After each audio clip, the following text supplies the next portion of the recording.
Welcome all to the Department of Energy's SBIR STTR Programs Office webinar. My name is Chris O'Gwyn. I'm with the DOE SBIR Programs Office and I will be moderating today's webinar. Today's presenter is the DOE SBIR STTR Programs Director, Dr. Manny Oliver. Manny will provide you with a brief overview of the federal SBIR programs, DOE's SBIR STTR technology areas, and some of the aspects of the DOE application and awards process as it relates to this, the fiscal year 13 Phase 1 Release 2 funding opportunity announcement. We will conclude with a question and answer session, so you can either submit your questions to me now, or you can wait till the end of the webinar and you could submit your questions via text. Via that chat box at the bottom of your screen there, and Manny will address these as time permits here. And let me just state, if you do have a question relating to either the topics or the technical content of your proposal, go ahead and submit those questions directly to the topic manager listed in the topics document. You can find that topics document on the DOE SBIR webpage, and we'll have a link to that in the webinar as well. All those who are registered will receive a link to the slides and to the recorded webinar soon after today's presentation, so look for that in your email shortly after today's presentation. And the recorded webinar will also be posted on the DOE website probably Monday morning sometime. You'll find the link there to the recorded webinar on our Funding Opportunities webpage. So again, welcome, and now let's begin. Manny? All right, thanks, Chris. And I will switch it over to the first slide here, I think. There you go. And go on to the next section. Is Chris?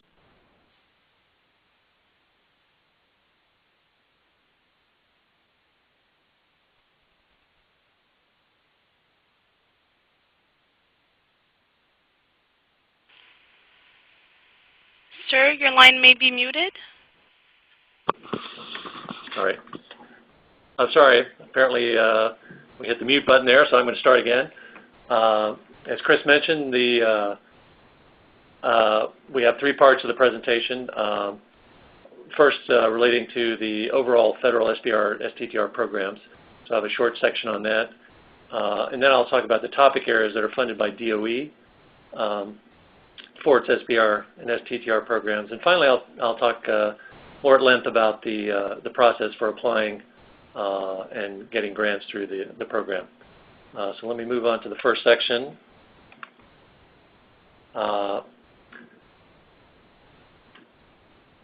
Okay, so again, we'll start with the purpose of the SBIR programs, and again, this is true throughout the federal government.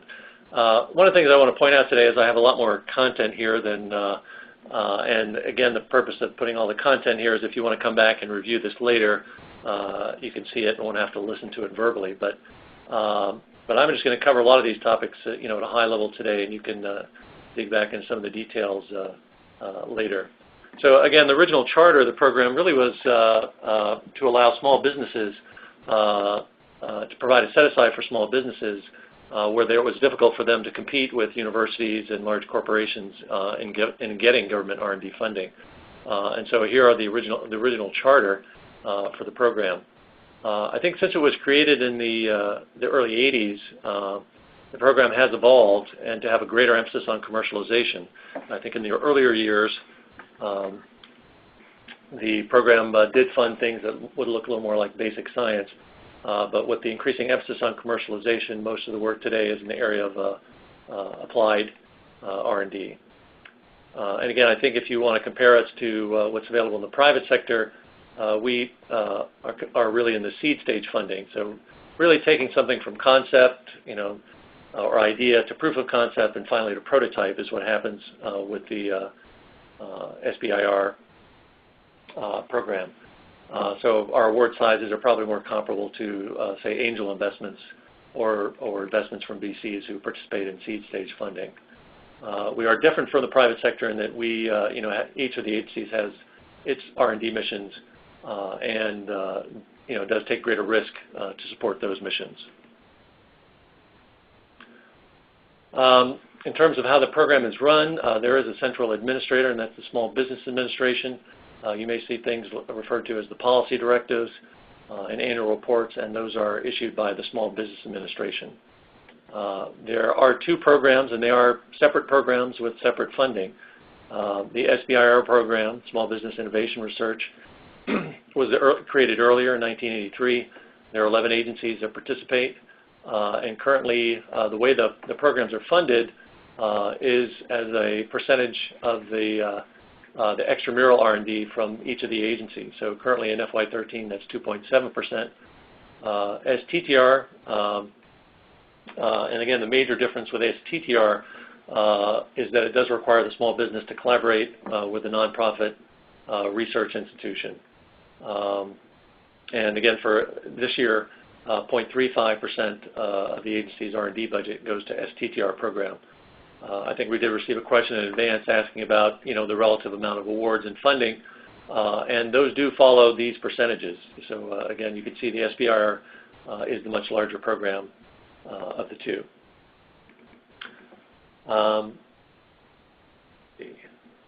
Next slide. In terms of the the budgets by agency, this provides for fiscal year 2012. The budgets in total, it's fairly large. There's about almost $2.5 billion in funds that go out through these programs. And you can see DOE is, DOD and NIH account for over 2/3 of the budget. DOE is kind of in the second tier. We represent about 7% of the budget. And in terms of how the programs operate, again, they are only open to small businesses. There are some restrictions, on the type and ownership of the small business. So, for example, they do need to be at least 51% U.S. owned, and the Small Business Administration defines a small business with regard to the SBIR program as one with 500 or fewer employees. I would indicate that the principal investigator must be employed with a small business. For SBIR, one other change with STTR is it does allow the principal investigator to come from the research institution. So if you collaborate with the university, for example, the principal investigator may come from the university. And again, one of the big stipulations with the SBIR and STTR programs is that no cost sharing is required. So when you submit an application for a grant, certainly we encourage cost sharing, again, where it makes sense for the business, but it is not a requirement for your application. And again, you'll see this reference, phase 1, phase 2, phase 3, referring to the different stages of the program. So typically the first funding that goes out is a phase 1 funding. The length of the program varies, or the length of the award varies by agency, but it will generally be in the range of 6 to 12 months. And a typical award size would be on the order of $150,000. For phase 2, which is prototype development, that would typically last about 2 years. And again, typical funding levels will be around $1 million. The actual funding levels, again, will vary by agency. I'll talk a little later about the specific amounts that DOE uses. Okay, next I'm going to spend a little time talking about the technology areas that in the DOE SBIR program. And I'd like to start with a slide just looking at the DOE mission. And again, the DOE has really 3 main goals. I think most people will associate the R&D in our agency primarily with the first goal, and that is to transform the U.S. energy system to be one that's a greener system with less impact on the environment. And again, although that is certainly an important goal, actually most of our R&D funding does not follow that area. Goal 2 is really DOE, like the National Science Foundation and NIH, also contributes significantly to basic science R&D in the United States. And so a significant amount of our R&D funding is in that area. And finally, the Department of Energy does a lot of work with in the area of nuclear security. the department is responsible for building, for example, the nuclear weapons that are used by the Department of Defense. So we have a significant amount of R&D in this area. Most of that is not, provide an allocation to the SBIR program. It's kind of off limits to that. But there are some small elements, for example, our nuclear nonproliferation effort, that does contribute funds to the SBIR program. On this slide, I just wanted to give you an overview. It may be a little difficult to read, but again, there are 12 separate program offices within DOE that participate in the SBIR program. They're in that black outline box. Our office, which is shown in the black box at the bottom, does provide administrative oversight for the program. I'll be talking about these 12 offices in somewhat detail, but again, they're really in three groups aligned with those three goals. Going from left to right, there's nuclear security, the 6 programs in our Office of Science, and finally the 4 applied programs looking primarily at clean energy. I also wanted to point out, starting last year, that there is a new program within the Department of Energy, and that's the ARPA-E, SBIR, and STTR programs. Those are operated completely independently of the rest of DOE, so you would need to talk to them about they maintain a completely separate solicitations, applications, and award process. I just want to point that out, that there are those 2 separate efforts in DOE. And again, in terms of how we administer the program, our office, the black box at the bottom, again, we are kind of a central administrative office, so we issue the funding opportunity announcements. We will manage the award and selection process, but we do that in collaboration with those 12 DOE program offices I mentioned. That's really where the technical expertise lies. Those are where the program managers who develop the topics, who assign reviewers to your application and make recommendations for award. And finally, we do have one other office. If you are selected for award, you will work with our DOE Chicago office to negotiate and execute your grant. One of the things we like to encourage applicants, especially new applicants, is really to investigate the websites of each of the DOE program offices that you intend to apply to. I'm showing here the website for the Office of Energy Efficiency and Renewable Energy. And again, there's a lot of good information here. Many of the programs that host, for example, technical conferences will put up the conference proceedings, so you can see what's going on with regard to state-of-the-art R&D in those areas. So we would certainly encourage you to get information. If you're looking for information about non-SBIR funding opportunity announcements, you would also go to those individual program websites.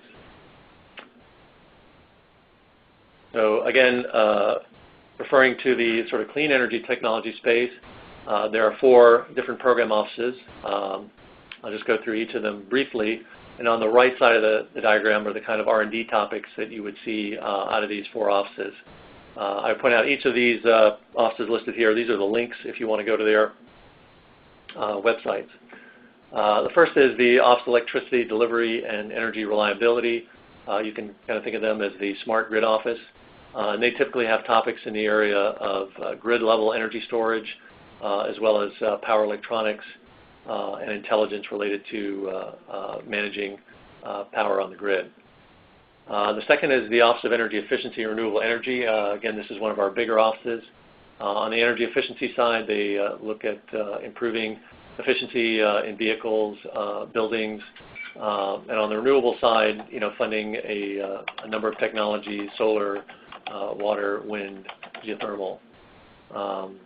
Office of Fossil Energy, we still do a lot of work related to oil, gas, and coal. A lot of the R&D here is focused on either extracting some of those resources or converting those to energy in a cleaner fashion. So R&D such as carbon sequestration is funded out of that office. And finally, we have the Office of Nuclear Energy. And again, they're funding a lot of work in terms of improving nuclear energy technology, a lot of work related to instrumentation, as well as better materials, and even some more recently research related to the waste, the nuclear waste, and the maintenance of that waste after use. In the area of science and engineering leadership, again, I mentioned we have 6 offices in the Office of Science who participate in the SBIR program. I would point about 2/3 of the budget for the SBIR and STTR programs comes out of these 6 offices. We do have one office, Advanced Scientific Computing Research, that does fund work related to high-performance computing as well as high-performance networking. So this is really the primary area where that is funded. I would point out that many of the other offices, both in science and outside, do fund work related to modeling and simulation, even though some of that is funded here as well. Basic energy sciences typically fund some of the work related to a couple of categories. So there could be fundamental materials issues related to energy conversion, as well as state-of-the-art instruments to analyze materials to help understand them better. So a lot of the facilities at national labs, synchrotrons, as well as neutron and electron beam sources that help us analyze materials are maintained by and operated by the Basic Energy Sciences Office. So they're always looking for a lot of new technologies, detectors, sources related to that. Our biological and environmental research program, on the biological side, they are currently working most actively in areas related to the genomic or metagenomic basis for converting biological feedstocks into energy. So that is one area that does biological research in Department of Energy. On the environmental side, that work is both looking at climate research as well as research related to remediation of nuclear waste or chemical waste in the environment. And finally, the last 3 programs are really physics. Well, fusion energy, of course, looking at developing fusion energy systems. So they're doing work in plasma science, materials needed for these fusion energy systems, and as well as diagnostics and detectors. And then finally, high energy physics, nuclear physics. Again, their primary mission is funding basic research to understand the nuclear matter as well as elementary particles. As part of that, they do fund research related to accelerator technology, detectors, RF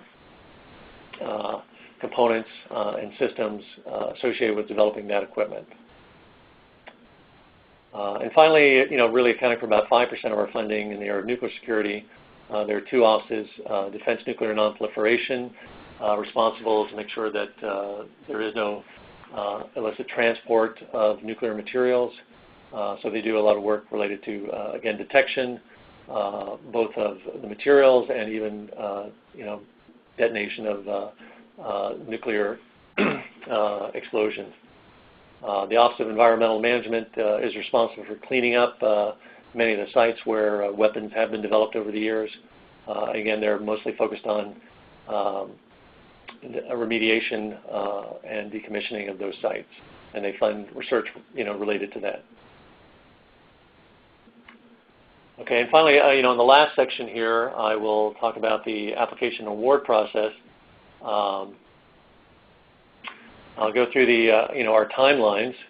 These timelines have changed, I guess, in recent years, and our emphasis here has been trying to compress, the timelines really on the selection side, but providing you with a little more time in terms of developing an application. So, starting at the phase 1 at the top of the diagram, today we give you about 3 months before your application is due. We start off by issuing topics about 3 months before the application due date. And again, we release those, and you can, again, start discussions with our topic managers. We issued a funding opportunity announcement, or FOA, about 2 months before the applications are due. And so at this point, you should be starting to seriously consider whether you're going to apply or not. We do have a letter of intent, or LOI, requirement, and that's due only about 3 weeks after the funding opportunity announcement is issued. For release 2 of this year, that'll be December 17th, so it's coming up pretty quickly. And finally, the application due date, again for Release 2, would be February 5th. We currently plan on taking about 3 months to do the review and selection, and we'll give you a notification at the end of that 9 months. And then you would be, if you selected for award, your grant would start about 6 weeks after that, after negotiating the grant with our Chicago office. And again, as I meant, for DOE, the Phase 1 budget period can be up to 9 months. For Phase 2, the process is similar. There are no topics issued because this is a continuation of your Phase 1 effort. So we will issue a funding opportunity announcement before your Phase 1 grant ends, just a few weeks before, and then your applications will be due about 2 months later. Again, we have a similar review and selection process, negotiation, and then your Phase 2 budget period, which would go for up to 2 years.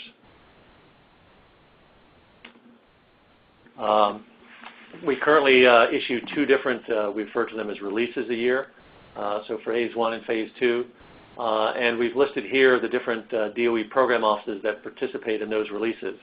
Again, depending on the type of work you do, you may have an opportunity to apply twice a year, or if you're very focused on a more limited set of technologies, you may only be applying once. Again, our Release 1 for FY13 is already closed. Release 2 is the one, the funding opportunity we're talking about today. And again, here's our 13 schedule showing both Release 1 and 2. I would just point out that year to year, we plan to keep these dates approximately the same. So if you want to anticipate next year, also if you missed Release 1 this year and want to apply, the dates will stay approximately the same from year to year. The 2 things I wanted to point out is, again, we've already issued the topics for Release 2. The topic webinar was held the week of November 5th. And again, we had 2 webinars that week. If you missed that, and that was an opportunity for the topic managers to discuss their topic, those are recorded on our website if you'd like to see that. Again, we just released the funding opportunity announcement on Monday this week, following the webinar today. And the most important upcoming deadline is on December 17th, when you are required to submit a letter of intent. And I'll talk a little more about what is in that letter of intent coming up. Here's our Phase 2 schedule. Again, you're only going to be applying for this if you receive the Phase 1 award in fiscal year 12. I would point out that as part of, somewhat related to reauthorization, we have made some changes. Going forward, if you get a Phase 1 award, for example, under SBIR or TTR, and you wish to switch to the other program, you can now do that. Previously, you had to remain with the same program. But you do have that flexibility now. So, for example, if you start out with an STTR and you find you want to put a little more emphasis on the commercialization aspect in Phase 2 and not spend 30% of your funds on with the research institution, that's now possible. Also, I would point out that we did make a change that your Phase 1 final reports would be submitted with your Phase 2 applications for FY13. So going through the process in a little more detail, agencies do their topics differently. Some have very broad topics that are, very brief, might only be a few words to describe the topic area. DOE uses, I would say, very focused topic areas. Our program managers who are funding R&D in these areas know where the breakthroughs are required, and they draft their topics around those breakthrough areas. So generally, our topics will be that focused. Some of them may be a little broader in scope, and you can look through them, but you will have to fit, your technology into these topic areas. At DOE, we issue grants. Some of the other programs issue contracts, but as a result of issuing grants, communication with our program managers is more open. When the topics are open, and I'll mention when the funding opportunity announcement comes out as well, you are permitted to email and telephone the program managers. And then, as I mentioned previously, we do a webinar after we issue our topics, and that's your opportunity to hear from the program managers, discuss their topics briefly, and you can actually submit questions in advance or during the webinar.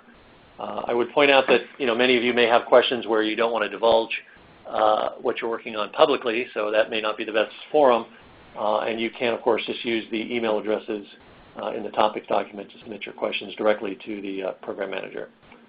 A couple of new things for this year. We have implemented tech transfer opportunities. I'll talk a little more about that in just a second. And we have changed our maximum award amounts, and I'll go into more detail on that as well. So if you open up our topics document, on this slide, this is actually a very short topic, but many of them will probably be 2 to 3 pages. And this one, right at the top, there's the topic number, the topic name, and then finally the maximum award amount. Because our award amounts will vary by topic, you do need to pay attention and make sure that when you submit your budget, that it matches the budget, the maximum award amount associated with your topic.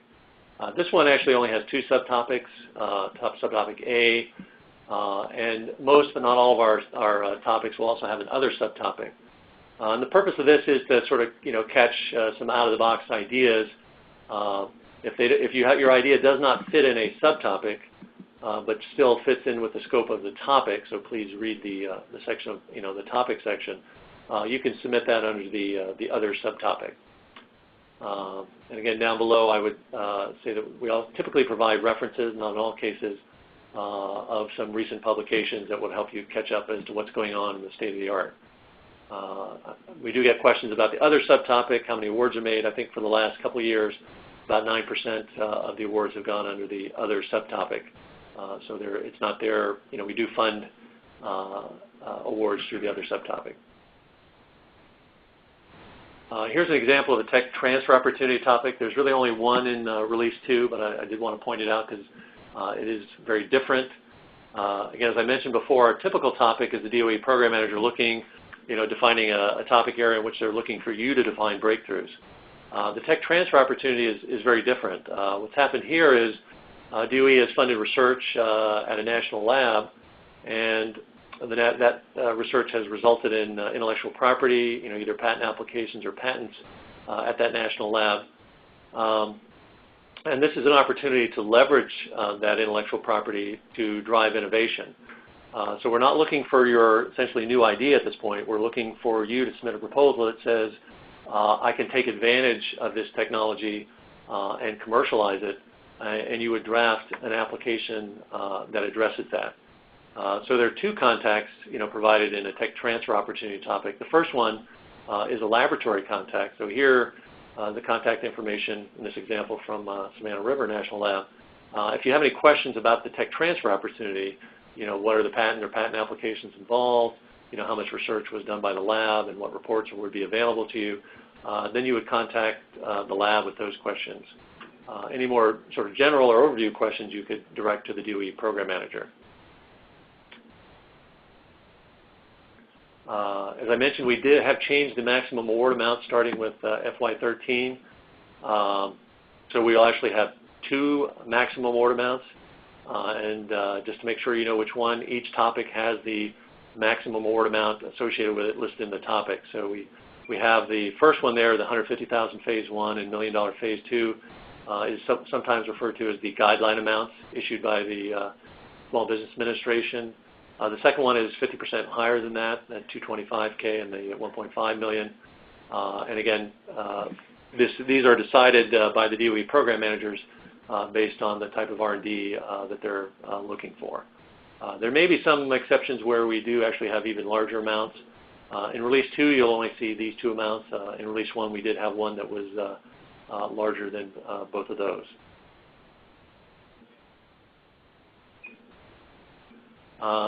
Again, the funding opportunity announcement, again, those to you who are new applying to DOE funding, this basically contains all the rules relating to the eligibility, what's required in your application, how we will perform the review of your application, and some information regarding the award process as well. It is somewhat of a lengthy document. We would encourage you, if you've never applied before, to read through that. All the details are there. We realize not everybody takes the time to do that, and that's one of the reasons we hold this webinar. But you're still strongly encouraged to go through there.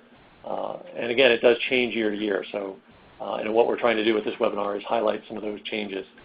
When our funding opportunity announcement is out, and during this time before the applications are due, you are still permitted to have open communication with the DOE program managers.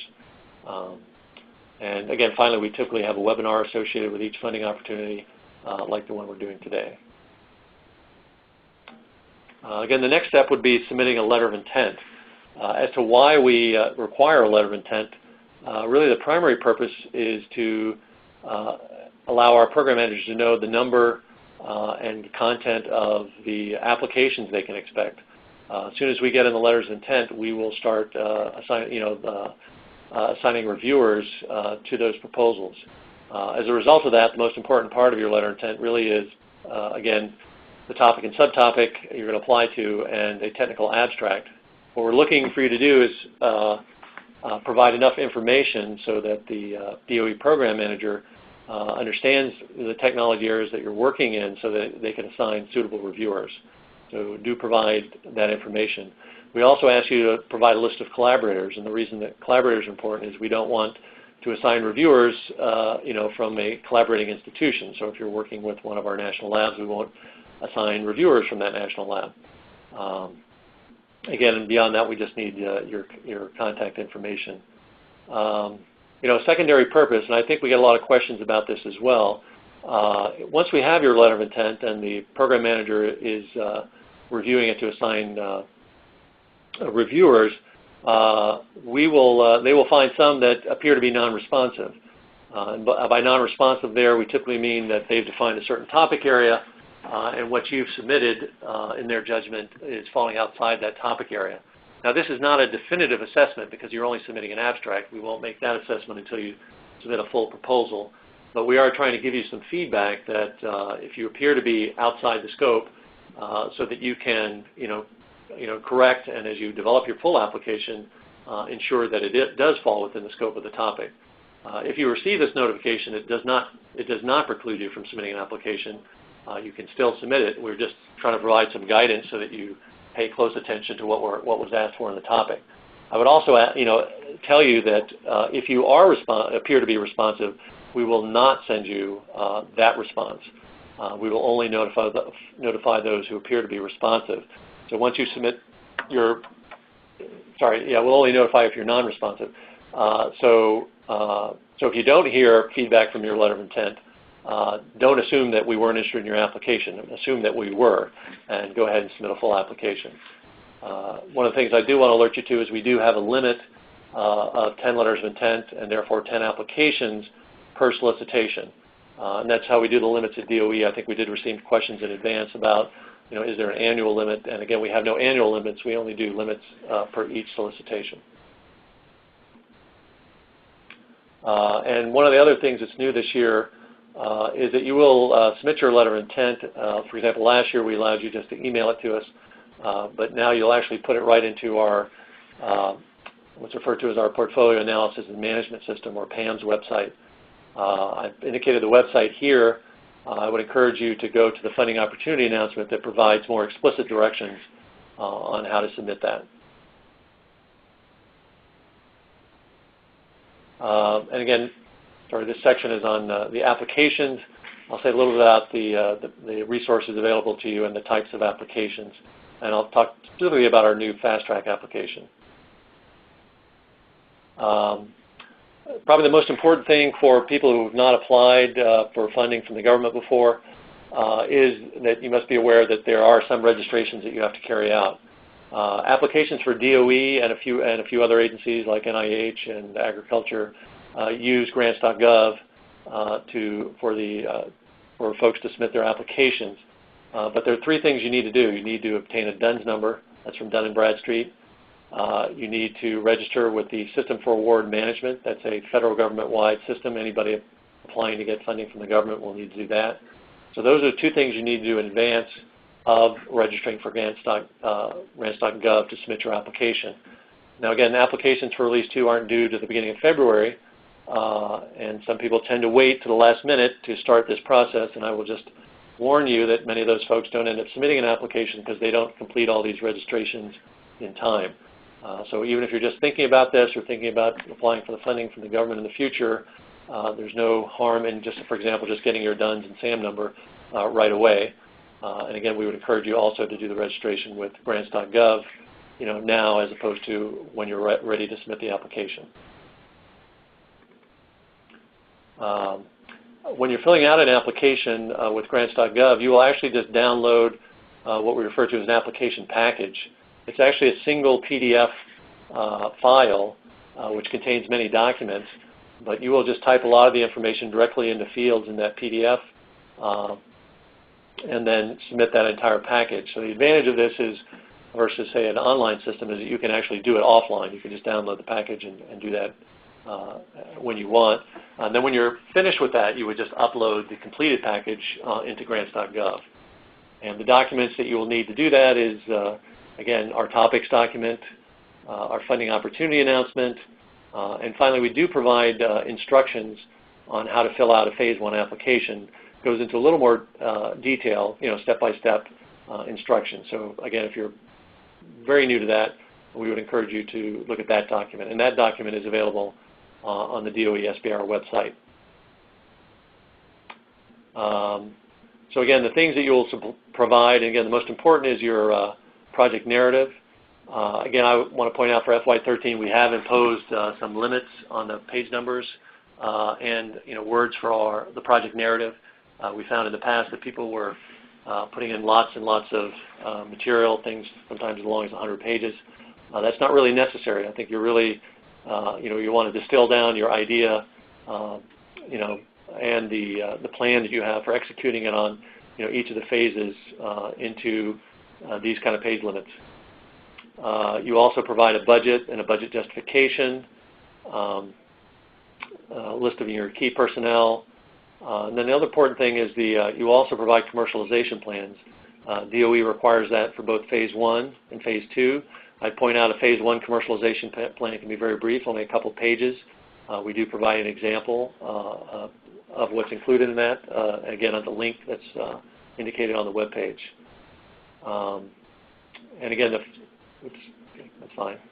I did also want to point out what I would call the top 5 application errors. And just, again, if you're first time doing this, especially the first 3, which may prevent you from your application from even being reviewed. So again, as I mentioned previously, we have a lot of folks who try to do their SAM registration right before they submit their application and find out that there were some issues, and by the time that that's complete, the deadline is passed. So that's not an acceptable excuse to tell us that you ran into delays there. We advise you to start that early as possible. Again, we've just implemented the Phase 1 commercialization plan starting in FY12, so that's a new requirement. Some people aren't reading the funding opportunity announcement and realizing they must submit that.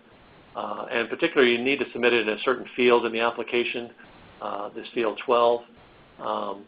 And if that's not been submitted, again, we won't review your application. You will just be administratively declined. And finally, we're not going to attempt to guess which topic and subtopic you plan to submit your application. Some people neglect to actually specify that topic and subtopic in their application. So we, please include that. And every time you put the title of your document in, please, include the topic and subtopic with that title. And that will ensure that you don't fail to enter that. A couple other things we want you to pay attention to. One is what's referred to as the level of effort. There are, and I'll discuss that on the next slide, there are requirements. So for example, if you're applying for an SBIR award for Phase 1, you need to do 2/3 of the work at the small business. And we provide this worksheet so to make sure that the elements in your budget that show that 2/3 of the work that are being done at the small business is in fact reflected in your budget. So please take time to understand what level of effort means and how the different elements of your budget determine what work is being done at the small business, for example, versus the research institution or a subcontractor. The other problem we see is that the Department of Energy wants to make sure that we protect your proprietary information, but that requires you to mark it. So on your application, particularly in the project narrative where you typically have a lot of proprietary data, we need you to clearly mark that. And we provide instructions in the funding opportunity announcement on how to do that. So that requires you to put a text box on the front cover page of your application indicating you do have proprietary information, You also have to put a text box on every page that has proprietary information, in addition to clearly marking which of the data on that page is proprietary. So again, 5 things that I would encourage you to pay strong attention to. Again, the differences between SBIR and STTR. So one thing I would point out that DOE does use the same topics for SBIR and STTR. In fact, your application, you can specify to SBIR, STTR, or both. Now, to submit to both, you have to meet the eligibility of both, and that's not always easy to do. I mean, not the eligibility, but the level of effort requirements. And down below, I've indicated what those are. So again, as I mentioned before, for SBIR, during phase 1, you must do, I think a small business must do 2/3 of the work, and for phase 2, you must do 50%. Now, that does mean that the other third in phase 1 or other half in phase 2 can be subcontracted out. Again, I think we've had some questions on that in the past.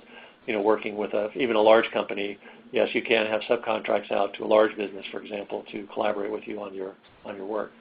For STTR, the requirements are different. The small business has to do 40% for both phase 1 and 2, but the research institution also needs to do 30% for both phase 1 and phase 2. For an STTR, again, as I mentioned, you must collaborate with a research institution. And one of the critical things that is required if you win an STTR award is to ensure that you've negotiated an agreement that covers the intellectual property and commercialization rights associated, with IP that you're going to jointly develop. That's very important. Actually, we won't issue an award until you have an agreement in place.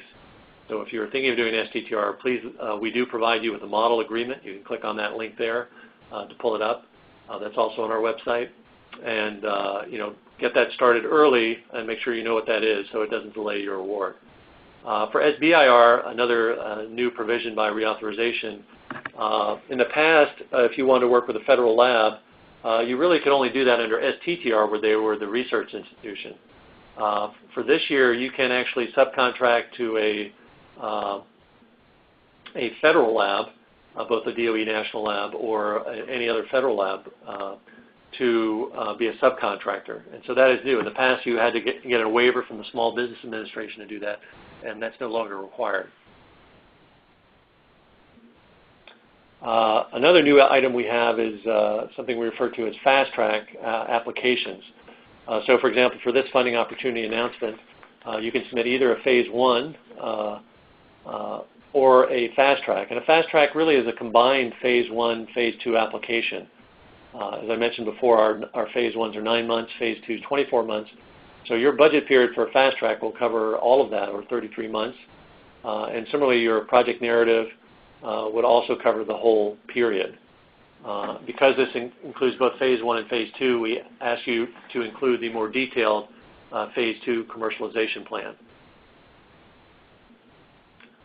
In terms of why we have this fast track application, I would point out that in our usual process, you complete your 9-month phase 1, and then you apply for a phase 2.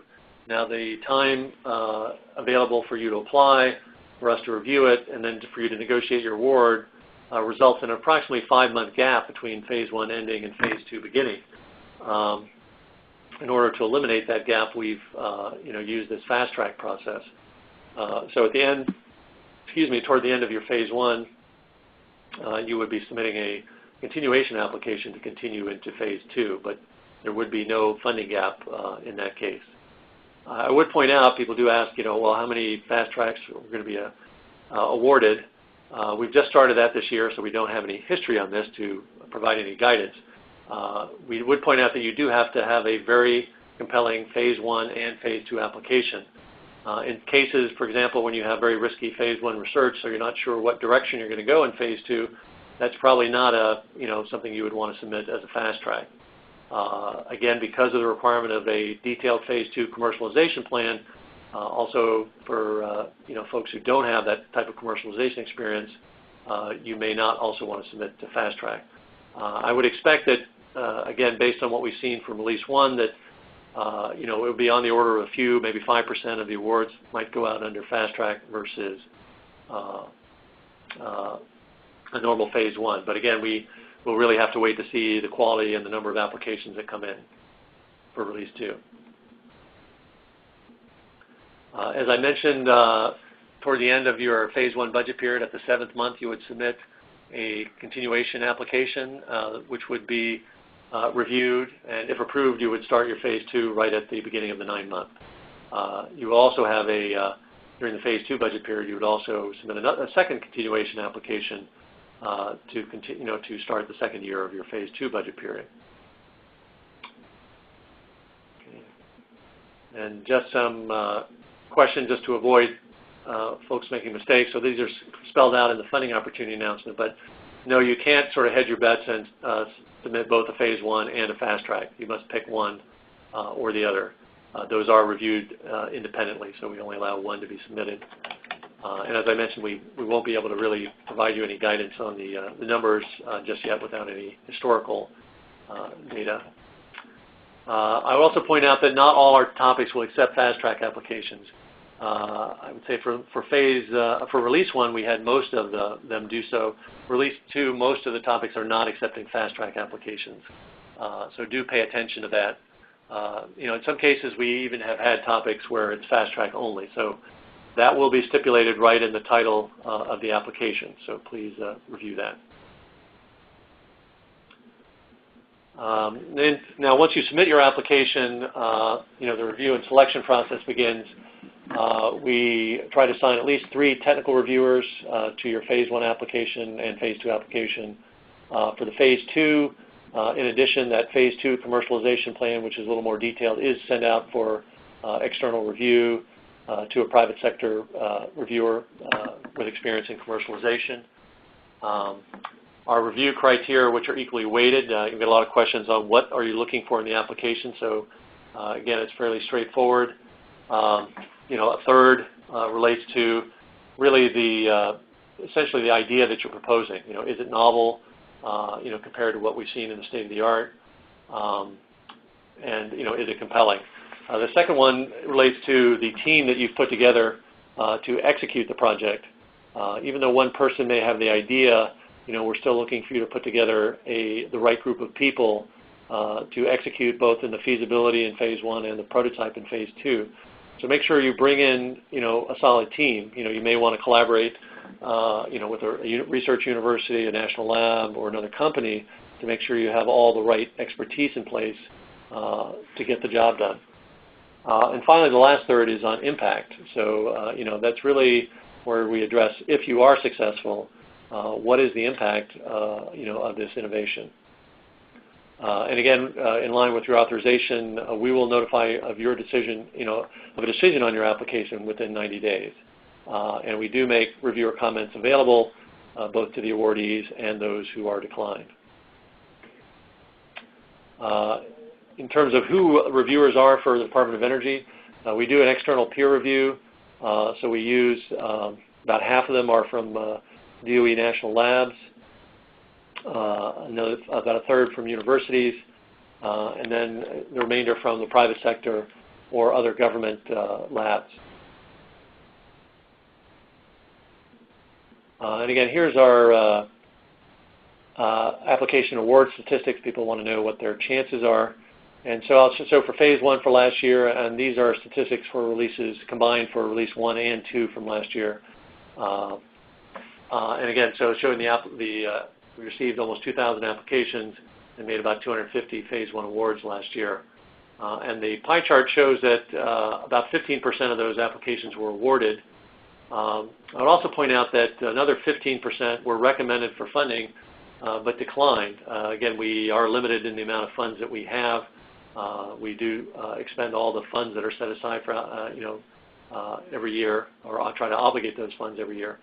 Point out that about a little over half are not recommended funding based on the peer review process, and then another 15% are declined without review. And those declined without review are, as I mentioned before, are those administrative declines where you've left out an important element of your application and therefore we cannot perform a review, or your application was deemed non-responsive to the topic. it's our goal to try to reduce that, and we're hoping to use these letters of intent to provide you with guidance on at least eliminating those that are non-responsive. For Phase 2, again, only Phase 1 applicants can apply. The success rate here is 50%. I would note, again, the same thing, that not all Phase 2 applicants are recommended for funding, and typically we do have some of those who are recommended, but because of funding limitations are not awarded. In DOE, we do have a fairly strict policy. When you apply for a Phase 1, you will apply for example, if you applied for this year's Phase 1 Release 2, then the only time you will submit a Phase 2 application is in next year's Phase 2 Release 2. There are not multiple opportunities to submit, and if you are declined when you apply, you do not have an opportunity to resubmit. So it's kind of a one-time through process going from Phase 1 to Phase 2. We do get a lot of questions, what are my chances if I've never applied to DOE before? And I just, on this chart, just wanted to point out that, roughly between 15 and 20% of the awards we make for Phase 1 every year are from people who've never applied to the DOE SBR program. And award negotiation, if you are selected for award, you will receive a letter indicating that you will be working with our Chicago office to complete the negotiation, and your grant would start about 6 weeks after you receive that letter. I would ask you that we are trying to get those funds out to you as soon as possible, so please respond to our Chicago office in a timely fashion when they ask for any additional information to assist them in funding your grant. And finally, once you get started with your award, we do provide you with commercialization assistance. I would say for FY12, about 3/4 of the Phase 1 awardees took advantage of that. We use a company, Dawnbreaker, to provide that assistance. During Phase 1, they will do a commercialization readiness assessment to really understand your capabilities for commercializing the technology you're working on. And they will assist you with developing your Phase 2 commercialization plan. That's really the primary focus of their effort, is to make sure that you understand, you've defined a path forward on how you're planning to commercialize the technology. During Phase 2, there's a whole flexible menu of offerings to help you commercialize, maybe depending on your path to market, whether you're planning to license or manufacture, there are a number of options available to you, and that link there will provide some additional information. I would also let you know that starting last year, we did provide the opportunity for companies to select their own commercialization assistance vendor. So if you have a consultant in your industry that you feel would provide better assistance, you're free to include them with your application. The one thing I would point out, you don't have to do anything to get the Dawnbreaker assistance. Once you're awarded, we will notify you that's available. If you want to use your own vendor, you need to include them with your application. So you can't do this after the fact, after you get an award. You must include this with your application. I do have some slides here on fraud, waste, and abuse. I think I won't go through them in a lot of detail. I'll let you give an opportunity to read through them, since I think we're running a little long here. But the one thing I want to point out right on this page,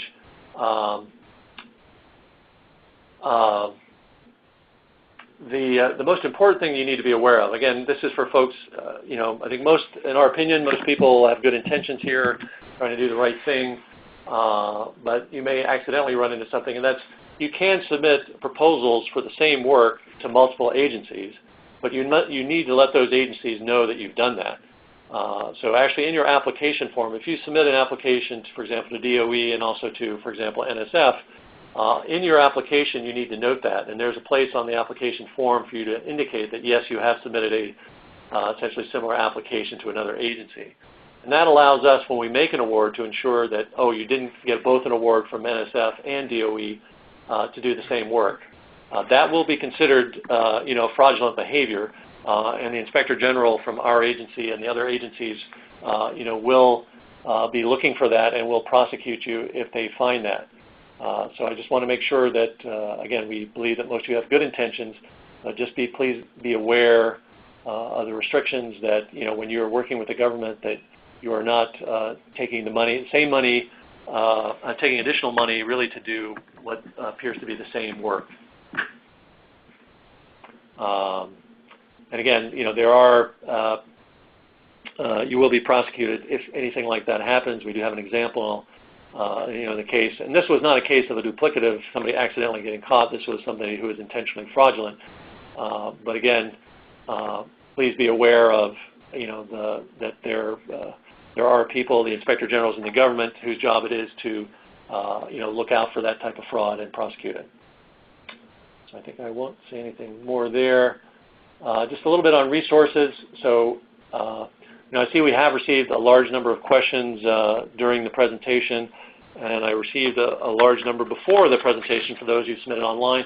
And we'll take the rest of the time to kind of go through those questions. But if they're not answered today, if there are general questions, specifically related about the funding opportunity announcement and how to apply and things like that, please either email or call our office. This is the contact information right here. I'll leave that up for a little while. You're also free to dig around on our website to try to answer the question yourself. The Office of Energy Efficiency and Renewable Energy, who is participating in Release 2, does keep a listing of their questions and answers they've received, specifically for their technical topics. And I just wanted to point that out here, and that link will take you to that. But if you don't, like I said, get your question answered by the presentation today or the question you submitted, and again, I think because of a large number, we won't be able to get through through them all. Please, we are here to help, and so we'll address them if you submit them afterwards. I do have some other slides behind this, just regarding our website, to help you find things, and also on the SBR.gov website. So we have a website. That's the link I provided on the previous slide. And I just wanted to make you aware that the Small Business Administration also has a website called SBR.gov. And the main thing I want to point out, that it has a lot of general information about the programs, has contact information for all of the agencies that have SBR programs. But probably the most important thing is that if you click on that solicitations menu item, and on the next page it'll show you what will come up. Here you can actually do a search on all the open solicitations, both DOE and any other agency, to find if there's a match between the kind of technology you work on and the open solicitations across 11 agencies. So I just wanted to make you aware of that as well. So, at this point, I think we will handle the questions. And maybe while we have that up, maybe we should actually go back to the slide with our contact information so that if anybody doesn't get their question answered, just to remember where you can go. So, Manny, before you read off, we're going to go ahead and read some of those questions that were submitted during the registration process, and then we'll get to those questions that have been texted in via the chat box. And as you continue to submit those, we'll try to get those before the end of the webinar. But several questions are coming in during this. Yes, these slides will be available. Since you are listening right now and registered, you will automatically get a copy of the recorded presentation and the copy of the PDF slides emailed to you based on the email you provided during your registration. And also, this will be available on our website. Okay, so let me start with some of the questions that were, again, submitted in advance. So one is, a project may be related to more than one subtopic. Is it possible to have some input on which subtopic is more appropriate? This is a question really related to our topics and whether the proposal you have fits within one subtopic or another. And in our topic document, as I mentioned, the email addresses of all the DOE program managers are provided. So when you look at that topic document and you have any questions like, gee, does this really fit with this subtopic, then you can draft an email to that program manager to get a response. We do ask you don't submit the same proposal really throughout to multiple subtopics. You really should find a fit for that proposal within the topic. We also had a question on the updates on the size rule. This refers to the Small Business Administration will be issuing by the end of December its updated size rule, and the size, these are size and eligibility rules, and that determines which companies are eligible. There will be some changes in those rules because they, as part of reauthorization, will discuss whether companies, for example, that are majority owned by multiple venture capital, hedge fund, and private equity firms can apply going forward. So I can't really comment other than those updated size rules will be issued or are planned to be issued by the end of December. So you should see something from that. Next question, are collaborations with foreign universities allowed? I did see some online questions as well asking about foreign participation. The SBIR and STTR programs are domestic R&D programs. All of the research and development must be done in the United States, or its territories. So there really is no provision for doing foreign collaboration where the research, some of the research will be done in a foreign country. Are colleges and universities allowed to compete for SBIR and STTR? Again, the SB at the front of these programs means small business, so only small businesses can apply for these awards. Again, it's a small business set-aside, so that only they can apply. Now, certainly colleges and universities can partner with small businesses, on either the SBIR or STTR programs, and they would generally be listed as subcontractors.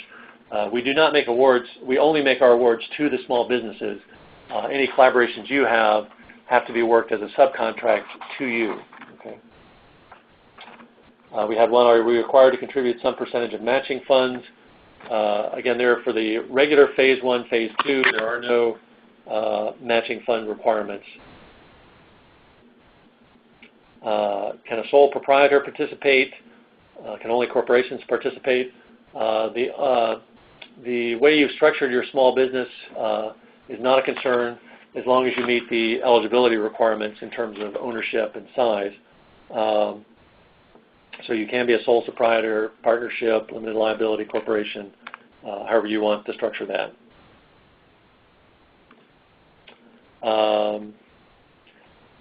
People have asked for sample applications, particularly a sample application of a winning proposal.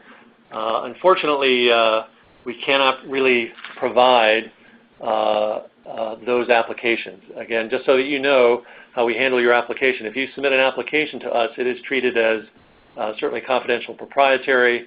Our reviewers, will acknowledge that if they perform a review, that they cannot disclose any of that information. And unless you win an award, we will actually never disclose that you even submitted an application to us unless you've indicated that we can do so. So we may tally the number of applicants that we got, but we do not really disclose any information related to your application, and all of that is protected. So getting a long answer to my question, so no, we really can't release other sort of winning applications really to provide some assistance. And again, we do have, I would also point out, we have very different types of topics, some that are looking for more longer term, breakthroughs, other things that are a little more applied in nature. So I'm not sure that even if we had one or two, they would be representative of the, variety. So you do need to tune your application, to the topic. Let's see. We do have some questions about budgets for SBIR programs and things like sequestration and things like that. What's going to happen in the future of SBIR programs? As I noted at the beginning, these programs are funded as a percentage, in the case of DOE, of DOE's extramural R&D budget. And so, yes, again, depending on what happens in Congress and what funds are appropriated to the department, that will affect, our funding levels. So again, until really that's all settled for each fiscal year, we don't really know our budgets, until that time. We had a question about, does a long track record of successful SBIR projects give you a heads up on upcoming SBIR work? I really wasn't sure the nature of the question. So, we do look at, on one part, we do look at your commercialization history, when we start to look at the, making a decision to fund your award. That certainly is, a review criteria on the potential impact of your technology, if you've been successful at translating R&D into commercialization. that would be weighted there. In terms of getting a heads up on upcoming SBIR work, we would encourage you to go to our website and join our mailing list. I think most of you here are. If you're not, join our mailing list, and we will send you an email anytime new topics or new funding opportunity announcements are issued. Had a question about grants.gov registration assistance for small businesses.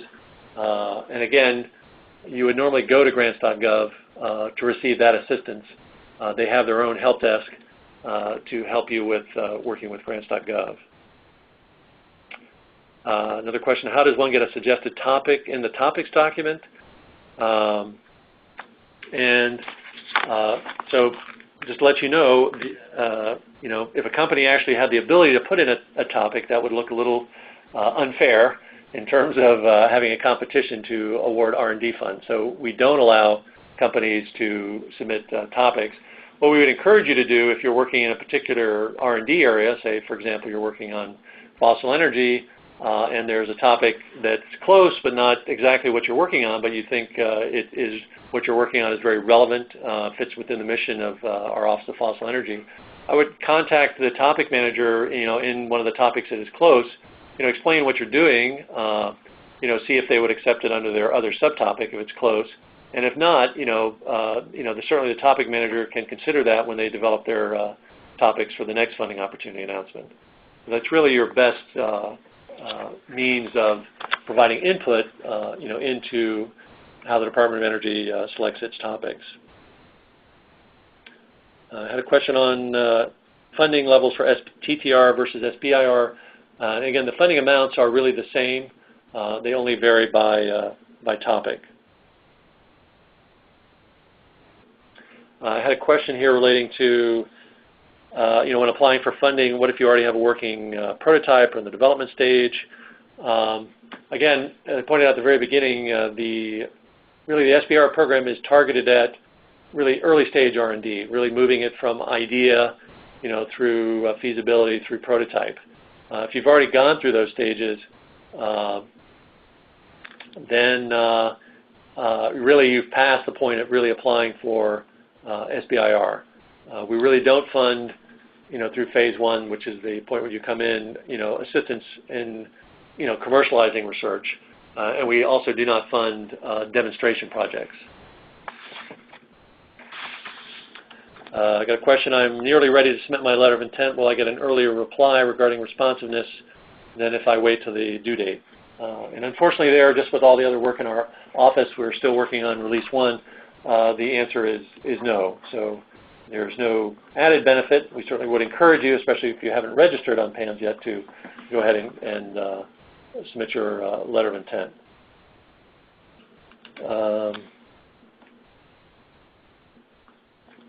So we have gotten some very specific questions related to specific technologies. And again, in those cases, I would encourage you to contact, find the closest topic in our topic document and contact the DOE program manager to ask questions related to, whether those topics are a good fit. One question about the letter of intent in terms of when will we get feedback regarding non-responsiveness. And that will be within 3 weeks of when you submit by the due date. So 3 weeks after December 17th, you should hear back from us regarding non-responsiveness. Got a question on fairly detailed. So this is there a limit for PI and contractor hourly rate? There's no limit as specified in our funding opportunity announcement. We do expect those rates to be reasonable and reflect kind of the industry rates. That is something that if it does look out of line, our Chicago office, if selected for award, will work with you on that. I've got a question about limitations on buying equipment, hardware, software, if you do receive a grant. You are allowed to purchase equipment and the materials and supplies with your grant, and those are separate budget categories. Your equipment in particular should not look excessive.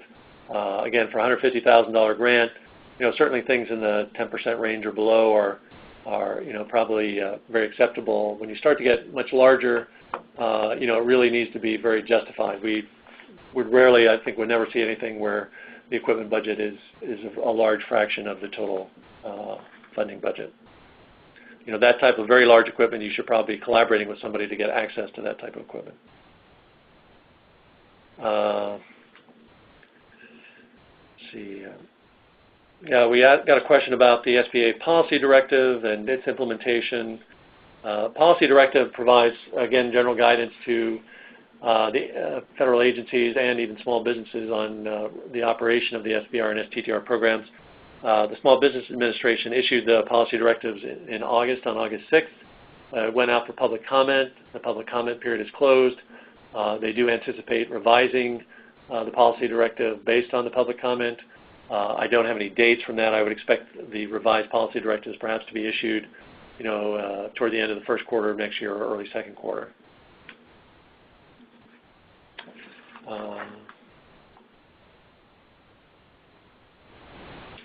We did get a question on the minimum number of pages an application has to be. There really is no minimum, but we do expect enough proposals so that it can be reviewed. So we're not really looking, just for somebody to sketch out an idea. You do need to provide some supporting data on justifying why you think that's feasible. So we are looking for a technical R&D proposal, not just a concept or an idea. So I think those were some, not all of the other, the submitted questions. Some of them were more technical in nature, and I would encourage you to send those directly to the topic managers. So we had a question here. Can a small business contact the DOE program manager throughout the entire process, or is there a point where program managers should not be contacted?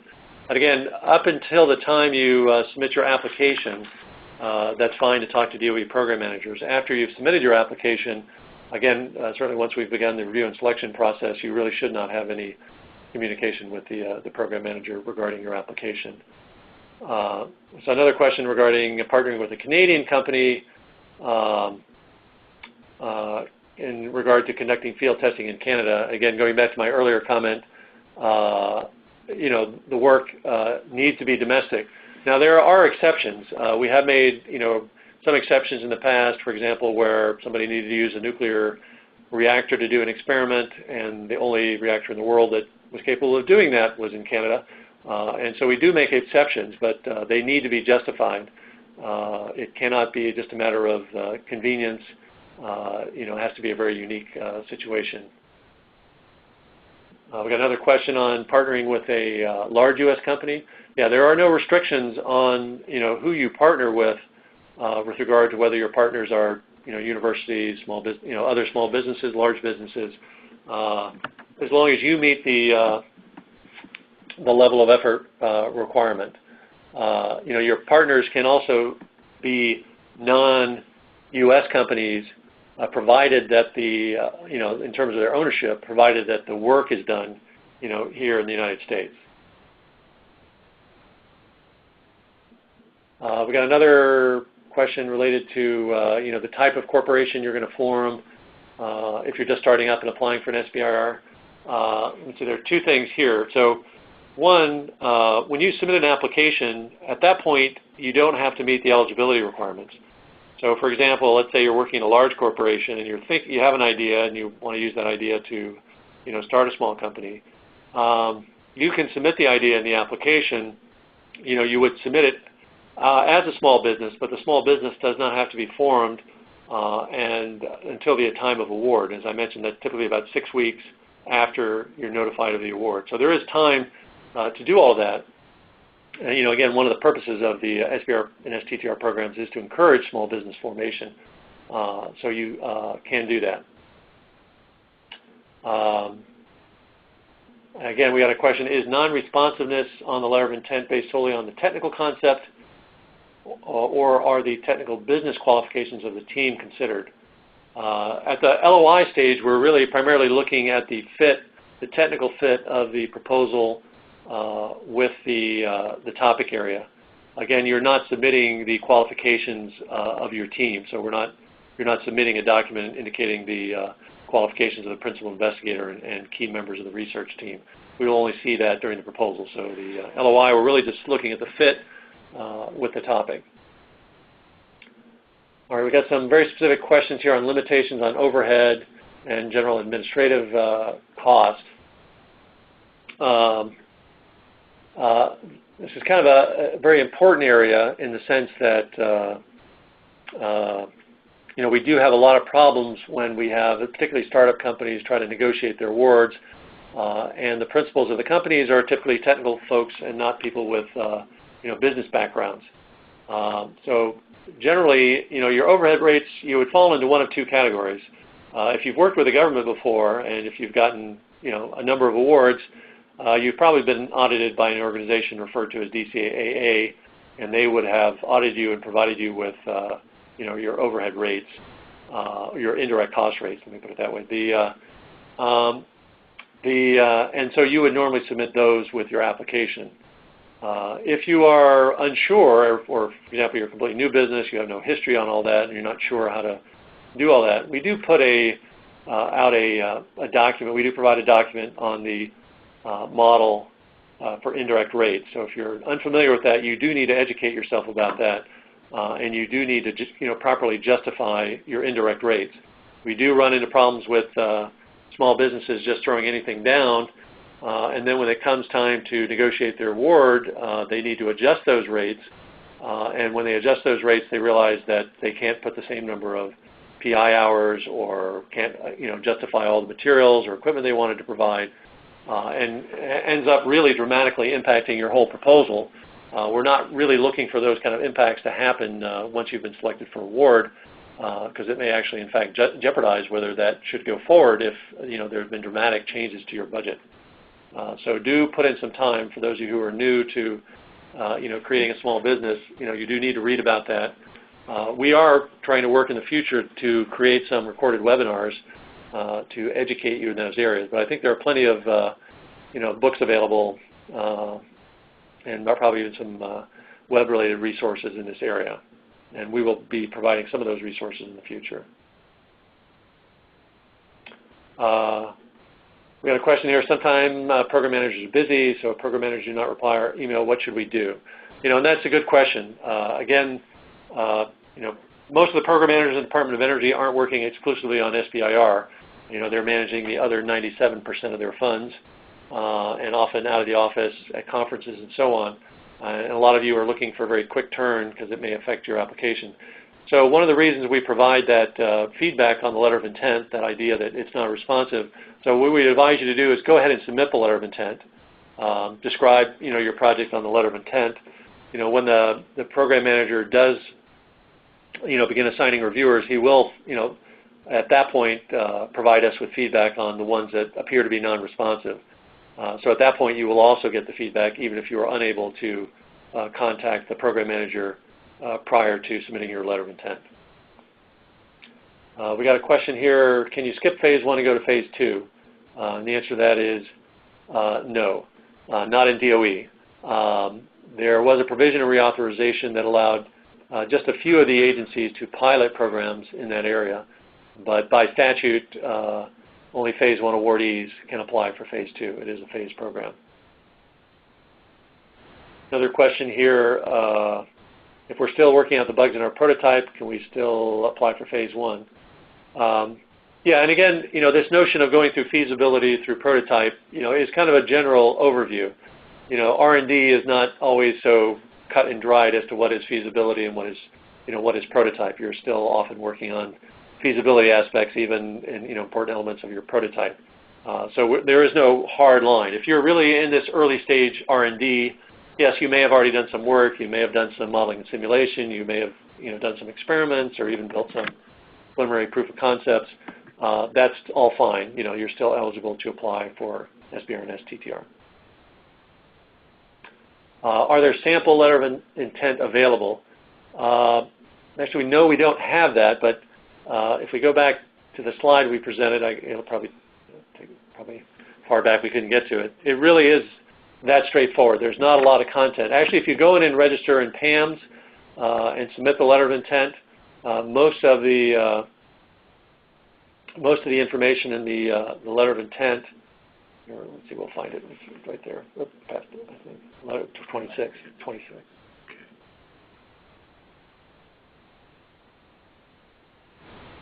So here we've listed on the right what's required. All that information, there actually, when you go into our PAM system, there will be fields, and it will tell you what to put in those fields. The only thing that you need to upload in the PDF, which is not currently a field, is actually the, I believe, the abstract. I'm not sure if the list of collaborators is in there. It's escaping me on the top of my head. So look in there, but all that information right there, if it's not a field in the PAM system, you should submit that. So mostly what you're not going to put in directly in a field is the abstract. You may have to submit the list of collaborators. And then you also need to indicate phase 1 or fast track, because that's currently not a field. We just implemented fast track, and we'll have that up next year as a field, but right now it's not there. Am I correct in assuming that figures and tables are not included in the phase 1 15-page limit? No, you would be incorrect. So the 15 pages includes your whole project or technical narrative. So that includes your references and everything else. Now, I would say that a lot of the other supporting documents, so documents such as if you have a research report that you've worked on this previously, if you have all the PI qualifications, letters of support, subcontractor, budget justifications, all this other supporting document is not part of the project narrative. The project narrative really spells out what's your idea, how are you going to execute, what's your plan to execute an idea, who are the people involved, and what's the impact of what you're doing. But that 15-page limit, for example, for phase 1 does include all of that. Again, somebody just said, did you just say the collaborator list is required in the letter of intent? Yes, that is required. And again, because we use the letter of intent to assign reviewers, so for example, if you were collaborating with Ohio State University, we would not get any reviewers from Ohio State University. That's why we need to know who your collaborators are. There's another question. We plan to collaborate with a professor at a university to carry out some modeling. Will he be considered a consultant or a subcontractor? So this is kind of a gray area as to whether you call somebody a consultant or a subcontractor.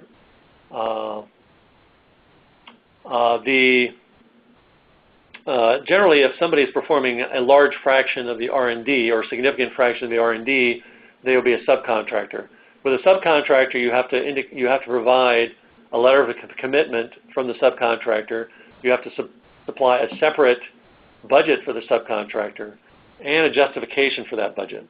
So those are typically going to be larger things. If somebody's providing some guidance or advice, for example, the commercialization assistance provider could be somebody who would come in as a consultant.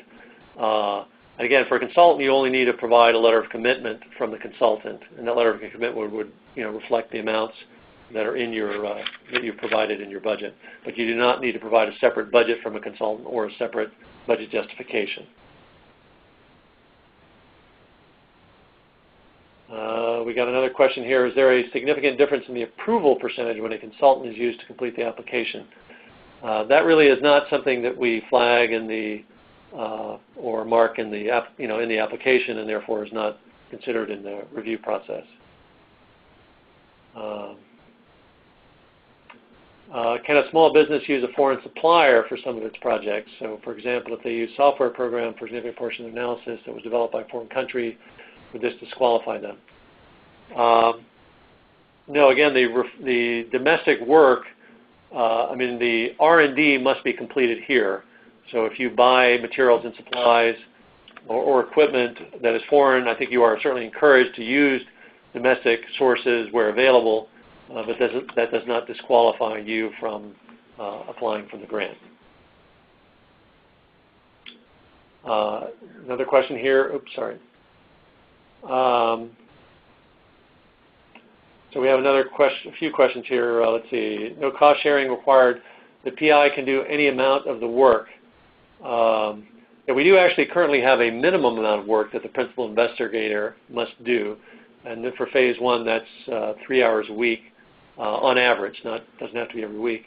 But there is no essentially maximum amount that the PI can do. That's the question. With regard, there's another question, will there be more tech transfer opportunities in 2013? At this point, there are no more phase 1 solicitations anticipated at this time.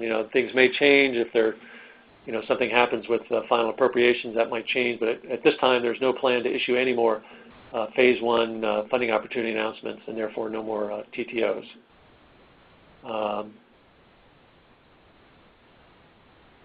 It says, I've got another question here. Is the department currently leaning toward one sector versus another? Not sure exactly what you're aiming at there. Our topics are funded by, individual DOE program offices, and it's their R&D budgets that determine really how many awards they will make under, their topics. So there's no real leaning. In fact, so if you want to think about it, it's the appropriations that each of the DOE program offices receive from Congress that determines their, SBR and STTR R&D budgets, and therefore the number of awards that will be made in that technology area. We have another question, does a technology's patent status influence the potential of the award? Again, that's, I would say in general, no, it's not a requirement that you have a patent for you to submit an application. Again, you can submit something really at the idea stage with no patent or patent application in place, and that's fine, and that won't necessarily work against you. Certainly something like an issued patent, has undergone some review and indicating that what you've done is novel, and that might support you, but generally there's no penalty for doing that. Now, having said that, we would encourage you to protect your innovations and to learn about the patent process and do something called a provisional patent application, which is fairly low cost to protect your ideas with the patent office. Another question, will DOE allow large entity-owned firms to apply or keep the traditional program goals? Let me do that. I think the first half of the question will allow large entity-owned firms to apply. So the eligibility requirements, this is getting really into the details of the eligibility requirements. We have an entire page on that in the funding opportunity announcement as to what your ownership structure is. So I can't, based on the information you provided here, I won't give an answer. You must meet those ownership requirements, and currently the way they're structured, you must be 51% owned by individuals who are U.S. citizens or permanent residents, or owned by one company, at least greater than 50%, who is also 51% owned by individuals who are U.S. citizens or residents. I would encourage you to go to our funding opportunity announcement to look in detail at the ownership requirements if you have some concerns about that. And if that still doesn't clarify it, please contact us, or you can go directly to the Small Business Administration. In many cases, we refer you to them because it is their size and eligibility rules that determine whether you can participate. So Manny, we have time for just a few more questions, so we'll start to wrap this up here. Let's see if we can get some that are very quick. Yeah, we've already answered that. Did we answer that? Yeah, here you've indicated you don't do demonstration funding. If I have an algae biomass to fuel full-scale up demonstration to commercial scale, would that qualify for funding? And generally, yeah, that is much later stage than what SBR is intended for. So we're not going to take your demonstration plant and assist you with funding a commercial scale plant. For biomass, I would encourage you to talk to our biomass program and look for funding opportunities there. Again, the SBR program doesn't fund that, but that does not mean that individual DOE program offices won't fund demonstration and commercial scale efforts. Do submissions for other subtopics receive the same peer review as the ones for the specific subtopics? And the answer there is yes. There's no difference in the review process. And I would say the same thing is true for tech transfer opportunities versus regular and non-tech transfer. They all undergo the same external peer review process. Okay, this might be our last question. Are there any provisions for challenging a reviewer's assessment of a Phase 2 proposal? We're aware of such a review in which a reviewer's comments were totally out of context. So the rules, and again, DOE does grants. If you do a contract, there are provisions to protest a contract, but in a grant, if you're not happy with your reviewer's comment, there is no equivalent protest process to protest a grant because you didn't like your reviewer's comments. Now, what I would say is, we still want to hear from you if you feel that your reviewers, two things I want to add to that. So I think some people are of the impression that if you get one bad review, then you're sunk and you can't be awarded. That is not the case. So the way the proposals are evaluated, we, again, typically send them to 3 reviewers. A DOE program manager reads those reviews and makes their recommendation for funding. Again, if you have 2 strong reviews and somebody does seem to be not fully understand what you proposed and are making comments that aren't relevant, but still scored you low, the program manager can still choose to fund you. So you should understand that it's not just a simple numerical score and you just there's no recourse. So we do provide that ability for DOE program managers to make an intelligent decision based on their reading of the reviews. We do want to hear from you if you do find bad reviewer. We will forward that to the program manager for their consideration in assigning reviewers in the future. But yeah, there is no equivalent protest or appeal process if you're unhappy with your review. And I would also point out that we fund, as I mentioned at the very beginning of the presentation, for example, we fund 15% of the approximately 15% of the applications. I mentioned there's another 15% who don't get funded who already had strong, were recommended for funding. So even if you weren't happy with your reviews, you may just end up, in that second group, which was recommended for funding but not awarded. So, again, I think we're going to have to close there. Thanks for everybody who participated today. Hopefully, you found something that was useful for pursuing an application with DOE. And again, if your questions weren't answered, please submit them to the phone number and email address that was provided. And this concludes our webinar. Thank you very much. Grants through the program. So let me move on to the first section.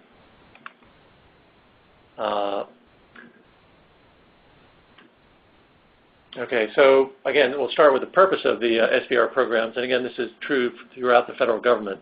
One of the things I want to point out today is I have a lot more content here than, and again, the purpose of putting all the content here is if you want to come back and review this later, you can see it and won't have to listen to it verbally. But I'm just going to cover a lot of these topics, at a high level today, and you can dig back into some of the details later. So again, the original charter of the program really was to allow small businesses, to provide a set-aside for small businesses where it was difficult for them to compete with universities and large corporations in getting government R&D funding. And so here are the original charter for the program. I think since it was created in the early 80s, the program has evolved and to have a greater emphasis on commercialization. I think in the earlier years, the program did fund things that would look a little more like basic science, but with the increasing emphasis on commercialization, most of the work today is in the area of applied R&D. And again, I think if you want to compare us to what's available in the private sector, we are really in the seed stage funding. So really taking something from concept, or idea to proof of concept and finally to prototype is what happens with the SBIR program. So our award sizes are probably more comparable to, say, angel investments or investments from VCs who participate in seed stage funding. We are different from the private sector in that we, each of the agencies has its R&D missions and, does take greater risk to support those missions. In terms of how the program is run, there is a central administrator, and that's the Small Business Administration. You may see things referred to as the policy directives and annual reports, and those are issued by the Small Business Administration. There are two programs, and they are separate programs with separate funding. The SBIR program, Small Business Innovation Research, was created earlier in 1983. There are 11 agencies that participate, and currently the way the programs are funded is as a percentage of the extramural R&D from each of the agencies. So currently in FY13, that's 2.7%. STTR, and again, the major difference with STTR is that it does require the small business to collaborate with a nonprofit research institution. And again, for this year, that in the DOE SBIR program. And I'd like to start with a slide just looking at the DOE mission. And again, the DOE has really three main goals. I think most people will associate the R&D in our agency primarily with the first goal, and that is to transform the U.S. energy system to be one that's a greener system with less impact on the environment. And again, although that is certainly an important goal, actually most of our R&D funding does not follow that area. Goal 2 is really DOE, like the National Science Foundation and NIH, also contributes significantly to basic science R&D in the United States. And so a significant amount of our R&D funding is in that area. And finally, the Department of Energy does a lot of work with in the area of nuclear security. The department is responsible for building, for example, the nuclear weapons that are used by the Department of Defense. So we have a significant amount of R&D in this area. Most of that is not, provide an allocation to the SBIR program. It's kind of off limits to that. But there are some small elements, for example, our nuclear nonproliferation effort, that does contribute funds to the SBIR program. On this slide, I just wanted to give you an overview. It may be a little difficult to read, but again, there are 12 separate program offices within DOE that participate in the SBIR program. They're in that black outline box. Our office, which is shown in the black box at the bottom, does provide administrative oversight for the program. I'll be talking about these 12 offices in somewhat detail, but again, they're really in three groups aligned with those three goals. Going from left to right, there's nuclear security, the 6 programs in our Office of Science, and finally the 4 applied programs looking primarily at clean energy. I also want to point out, starting last year, that there is a new program within the Department of Energy, and that's the ARPA-E, SBIR, and STTR programs. Those are operated completely independently of the rest of DOE, so you would need to talk to them about the, they maintain a completely separate solicitations, applications, and award process. I just want to point that out, that there are those 2 separate efforts in DOE. And again, in terms of how we administer the program, our office, the black box at the bottom, again, we are kind of a central administrative office, so we issue the funding opportunity announcements. We will manage the award and selection process, but we do that in collaboration with those 0.35% of the agency's R&D budget goes to STTR program. I think we did receive a question in advance asking about the relative amount of awards and funding, and those do follow these percentages. So again, you can see the SBIR is the much larger program of the 2.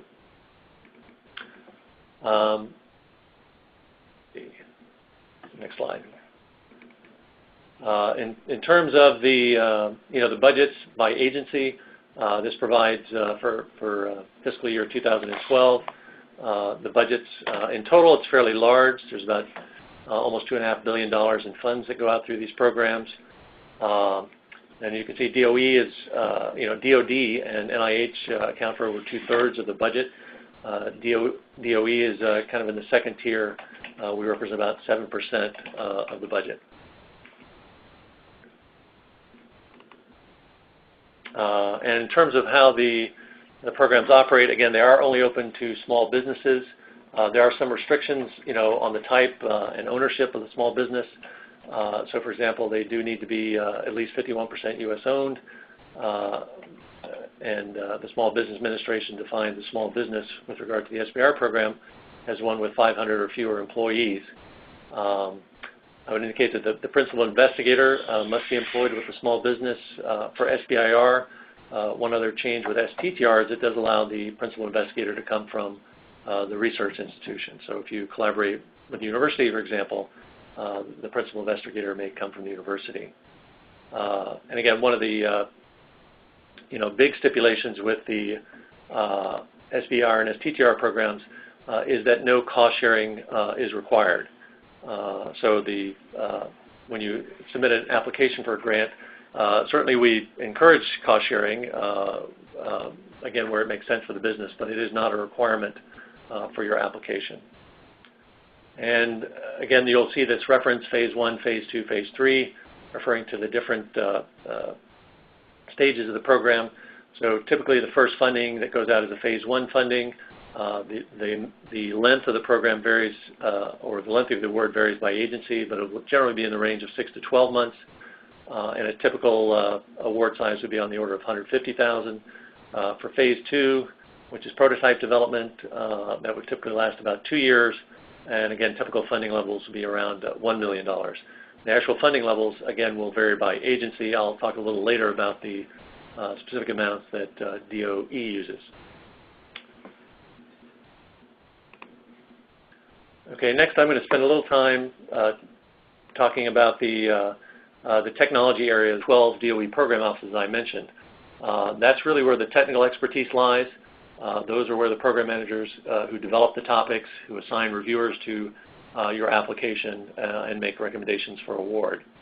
And finally, we do have one other office. If you are selected for award, you will work with our DOE Chicago office to negotiate and execute your grant.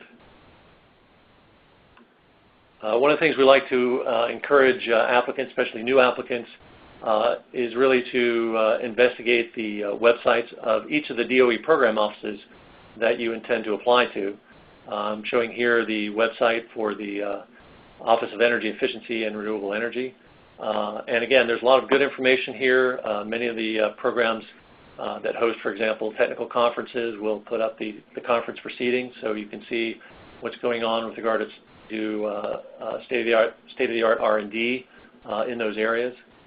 So we would certainly encourage you to get information. If you're looking for information about non-SBIR funding opportunity announcements, you would also go to those individual program websites. So again, referring to the sort of clean energy technology space, there are 4 different program offices. I'll just go through each of them briefly. And on the right side of the diagram are the kind of R&D topics that you would see out of these 4 offices. I point out each of these offices listed here. These are the links if you want to go to their websites. The first is the Office of Electricity Delivery and Energy Reliability. You can kind of think of them as the smart grid office. And they typically have topics in the area of grid-level energy storage, as well as power electronics, and intelligence related to managing power on the grid. The second is the Office of Energy Efficiency and Renewable Energy. Again, this is one of our bigger offices. On the energy efficiency side, they look at improving efficiency in vehicles, buildings, and on the renewable side, funding a number of technologies: solar, water, wind, geothermal.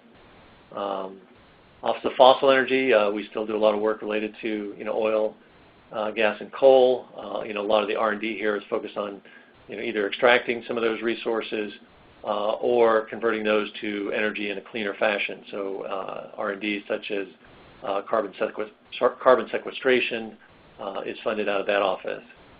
And finally, we have the Office of Nuclear Energy. And again, they're funding a lot of work in terms of improving nuclear energy technology, a lot of work related to instrumentation, as well as better materials, and even some... Welcome all to the Department of Energy's SBIR STTR Programs Office webinar. My name is Chris O'Gwyn. I'm with the DOE SBIR Programs Office, and I will be moderating today's webinar. Today's presenter is the DOE SBIR STTR Programs Director, Dr. Manny Oliver. Manny will provide you with a brief overview of the federal SBIR programs, DOE's SBIR STTR technology areas, and some of the aspects of the DOE application and awards process as it relates to this, the fiscal year 13 Phase 1 Release 2 funding opportunity announcement. We will conclude with a question and answer session, so you can either submit your questions to me now, or you can wait till the end of the webinar, and you could submit your questions via text, via that chat box at the bottom of your screen there, and Manny will address these as time permits here. And let me just state, if you do have a question relating to either the topics or the technical content of your proposal, go ahead and submit those questions directly to the topic manager listed in the topics document. You can find that topics document on the DOE SBIR webpage, and we'll have a link to that in the webinar as well. All those who are registered will receive a link to the slides and to the recorded webinar soon after today's presentation, so look for that in your email shortly after today's presentation. And the recorded webinar will also be posted on the DOE website probably Monday morning sometime. You'll find the link there to the recorded webinar on our Funding Opportunities webpage. So again, welcome, and now let's begin. Manny? All right, thanks, Chris. And I will switch it over to the first slide here, I think. There you go. And go on to the next section. As Chris